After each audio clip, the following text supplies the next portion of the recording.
vous avez grandi et que vous trouvez que le mécanisme devient autre, ça devient très très problématique pour vous. Je vais vous raconter une histoire. Quand j'étais étudiant à l'époque, j'avais fréquenté avec une jeune Marocaine. Vous savez qu'au Maroc, à l'époque, c'était que non, il faut s'habiller, il faut se couvrir partout, il faut pas. Alors on arrive à l'université, malheureusement, on refuse qu'il faut se couvrir, qu'il faut porter le voile intégral.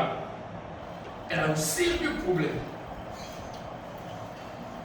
Elle lutte avec elle. Bon, maintenant l'école dit, on est intransigeant dessus. Vous ne devez pas porter le voile intégral. Elle est venue étudier. Est-ce qu'à cause du voile intégral, elle est rentrée dans son pays? Non. Elle s'est accommodée avec ce que disait l'école. Elle a commencé à étudier, à ne pas porter le voile intégral. Elle a commencé à ne pas porter le voile intégral. Mais laissez-moi vous dire, plus le temps passait, elle a pris le coup.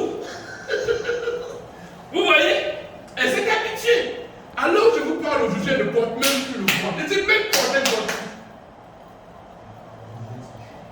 Ce n'est pas qu'elle a abandonné sa foi. Écoutez-moi.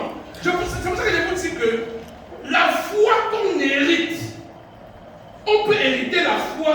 Je prends l'exemple. Si vous éduquez votre enfant, elle n'a pas abandonné sa foi, mais elle a abandonné la pratique qu'elle a prise, qu'elle avait avant, à cause du milieu dans lequel elle se trouve. C'est pour ça que je vous ai dit que, écoutez, je dis ceci. Une foi héritée, n'est-ce pas? Une fois qu'on hérite, à un moment donné de nos vies, certaines réalités créent des chocs dans cette foi. On est obligé d'avoir nos propres expériences pour pouvoir équilibrer la chose. Vous comprenez un peu ce que je dis? Pour pouvoir équilibrer la chose. Et si vous allez prendre un exemple. Prenons l'exemple.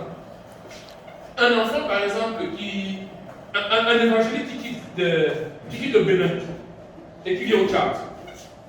Vous avez fait le Bénin, n'est-ce pas? Vous voyez que le mode de vie au Tchad et le mode de vie au Bénin, c'est deux modes de vie différents. Hein? Un évangéliste peut vivre au Bénin, il est paresseux. Parce que les Béninois en communauté savent partager ce qu'ils ont. Mais est-ce que si l'évangéliste quitte là-bas, avec la mentalité là, il arrive ici au Tchad, il va attendre de recevoir l'équipe? Parce que celui d'abord, celui qui attend de recevoir d'abord pas pour lui. Vous voyez que la mentalité sera obligée de venir ici, il sera obligé de développer une autre stratégie pour vivre dans la nouvelle communauté dans laquelle il vit. Oui. Consultant. Oui. Moi j'ai une préoccupation par rapport à l'observation. Oui. On constate parfois que certains États sont allergiques à la présence des observateurs. Oui. Et d'autres même partent un peu plus loin en leur proférant de menaces ou bien ils créent un climat de peur. De peur à ce que l'observateur ne pourra pas faire normalement son job. Alors nous, en tant qu'apprenants en observation, quelle est la conduite à tenir? Bonne question. La première chose que vous devez savoir, c'est quoi? C'est que les États